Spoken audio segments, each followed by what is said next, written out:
Story 1. Got a light?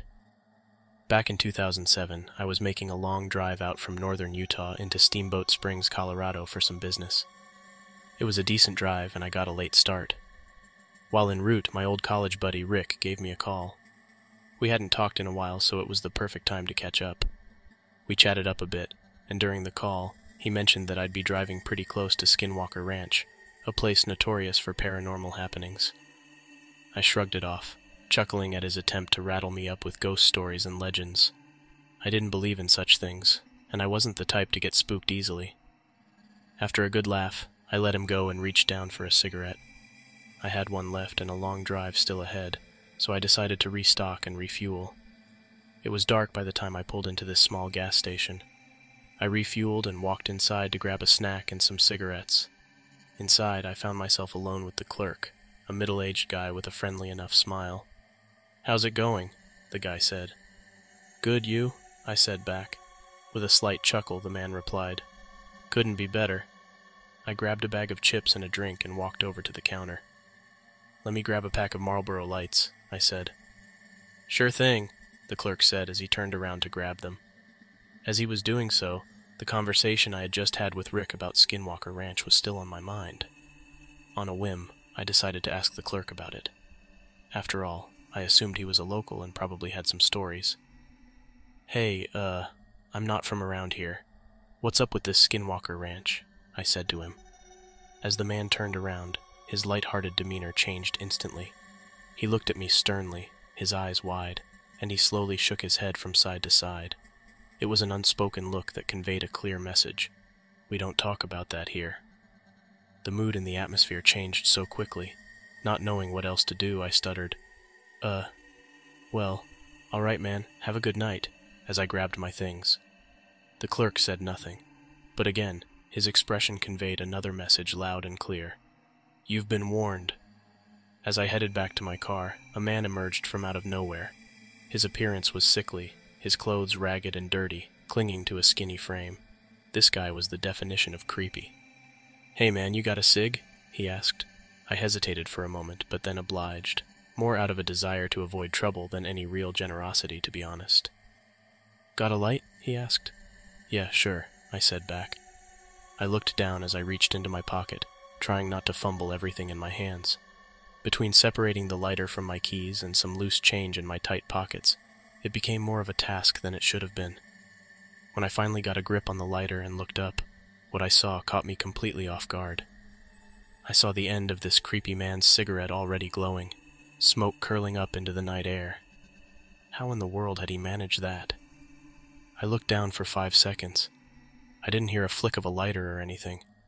And why did he ask me for a light if he already had one? Before I could say anything, though, he blurted out, "Where you headed?" Still in a state of confusion, I replied back, East. I got some business." But before I could even finish, he interrupted me. "Ah," he said, "heading east myself. Hey, you mind if I catch a ride with you?" Every alarm bell in my head was ringing. There was something completely off about this man, something that made my skin crawl. I stuttered through an excuse and his smile widened, but not in a friendly way. It was as if he knew something I didn't, and he was taking joy in that fact. I said. "Well, you see And once more before I could finish, he interrupted me. "Ah, no worries, man. Totally get it. Well, you have a safe drive," he said, tipping me a wink that didn't feel comforting at all. With that, he turned around and just walked into the darkness in the distance.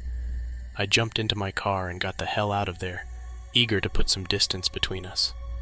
Thinking the creepiness was behind me, I lit a cigarette as I drove down the road. I was wrong. Dead wrong. The creepiness was just getting started. I was probably half a mile out when I noticed movement in the edge of my headlights, off to the right, on the shoulder of the road. It was hard to make out at first, but as I got closer it became unmistakable. It was the figure of a man running. Not just running. He was flying. I looked down at my speedometer. I was driving 45 miles per hour. This man had to be running 35. My brain didn't know where to go. Was I hallucinating? As I got closer, the figure turned his head back while continuing to run. My heart stopped. It was him. the creepy man from the gas station. His eyes were two glowing orbs, like they had eye shine from my headlights. I'll never forget it. As I approached closer, he smiled. It was a sinister, contorted smile. It looked like it stretched from ear to ear. I was absolutely terrified, and I slammed my foot on the accelerator. Despite my car's speed, he kept pace. I was in full-blown panic, my hands shaking. I couldn't believe what I was seeing. I didn't believe that I was going to be able to get away from this man, or whatever it was. Then, out of nowhere, headlights appeared in the distance from an oncoming vehicle. As soon as the headlights got closer, the man abruptly stopped and faced my car. As I flew by, I remember us locking eyes. He still had that contorted smile on his face. For a second, everything was in slow motion. He looked at me and I looked at him, and the glow in his eyes conveyed another message. See you next time. But there would be no next time. I would never travel anywhere near Skinwalker Ranch again. Years have gone by now. I've told a few people this story. Most times I get blank looks, like they believe I'm making it up, like it didn't happen. But it did happen. And I'll tell you one thing. Whatever it is that's going on around that place, I don't want anything to do with it.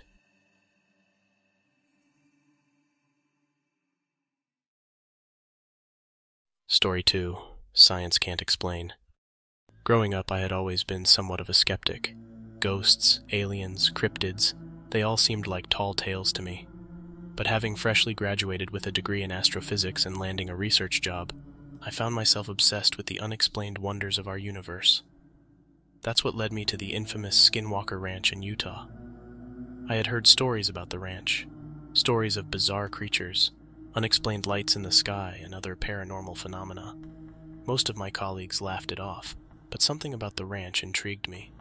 Maybe it was the scientist in me, hungry for answers.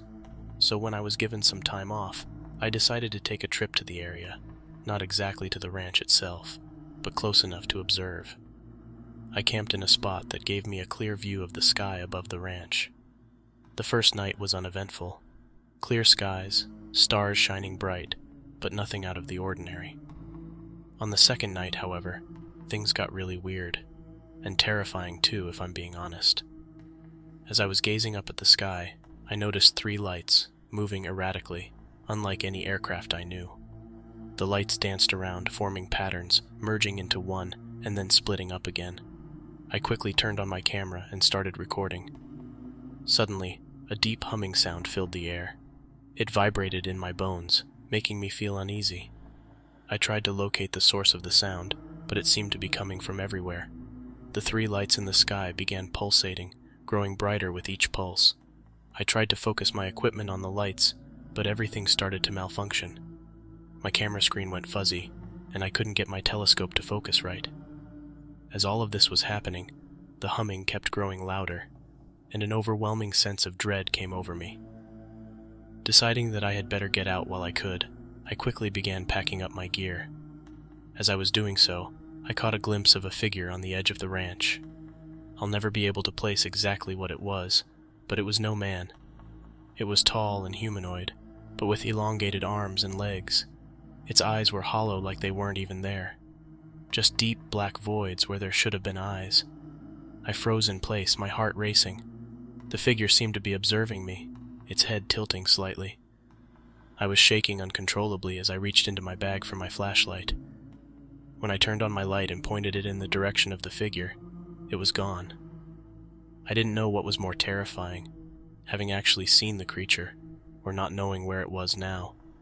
Either way, I wasn't sticking around any longer. Driving away, the humming ceased, and the lights disappeared. A million thoughts raced through my mind. What had I witnessed? What were those lights, the humming, and that figure? Were they all related somehow? Back home, I tried analyzing the footage I had recorded, but it was corrupted, showing nothing but static. I'd later learn that others have had similar experiences with their equipment. I never returned to Skinwalker Ranch. My lone experience was enough to convince me that there are some things in this world, and beyond, that science just can't explain.